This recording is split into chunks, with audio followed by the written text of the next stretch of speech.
It's the Easter Beagle, Charlie Brown, by Charles M. Schultz. Rewritten and read by Foswally. It was a time of renewal, the start of spring, and the Peanuts gang was excited for Easter. Everyone, that is, but Linus, who never missed an opportunity to fuck up holiday fun with one of his pretentious rants on how their origins were misconstrued. Sometimes it was all Lucy could do not to wind her hands round the ends of his blanket and choke him out. You see, Easter was first a pagan fertility festival, hence the rabbits and the eggs, Linus prattled on as everyone tried to walk away. The rising of our Savior from the... Yo, Chuck, Peppermint Patty cut in. You remember my old lady Marcy? Well, we're planning on having us a baby. And since David Crosby can't get it up anymore, we were hoping you'd father it for us. Jesus Christ, whispered Linus. Sally and Snoopy went into the store to accessorize shoes and hats for the eventual baby shower. Good grief, how am I supposed to knock up Marcy, said Charlie Brown. I'm like 9 years old. I barely know what that even means. All Sally heard was that muted trombone music that passes for adult voices, as she stepped into a pair of sexy sandals she thought would drive Linus apeshit. All this talk of fertilization and his master's lesbian friends had Snoopy pondering his own feelings sexually. Rumors persisted about his relationship with Woodstock, and that wild slumber party with the Cottontail siblings. Hey, what happens at McGregor's stays at McGregor's.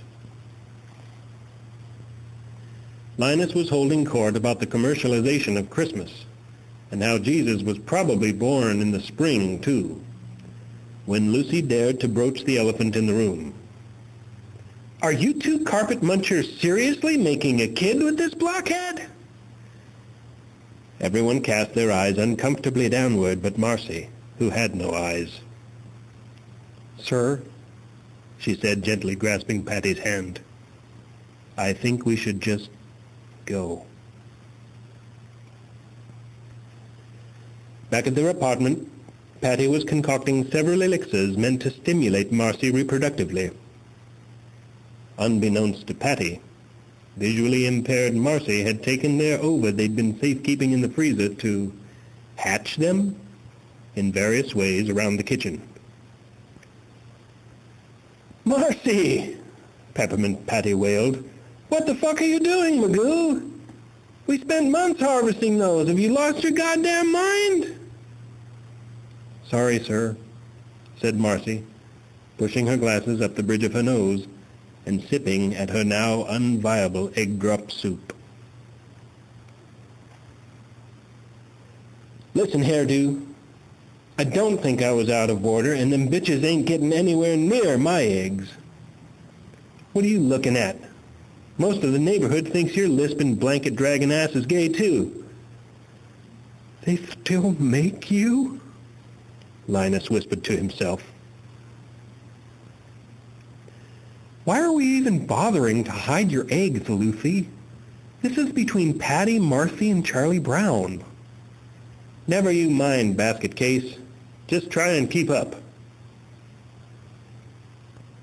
Peppermint Patty was crestfallen that Marcy had scrambled all their eggs, and Marcy's guessing how long Charles's dong was to do it the old-fashioned way was not helping. That's right, get your felt fetishist ass off my porch. Trying on my new platforms and dancing around. That nasty shit you pulled in the pumpkin patch, now this? Beat it. Against all odds, the Peanuts gang found the eggs Grouchy Lucy tried to hide. Snoopy tossed Charlie Brown, Patty and Marcy's favorite egg of all, and he went around to the other side of the fence to fulfill what they'd asked of him. Marcy, you really are one freaky hoe, you know that?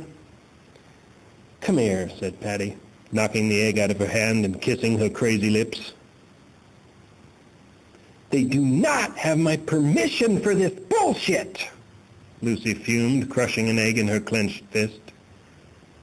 Oh, grow up, sis. It's 2012, for Pete's sakes.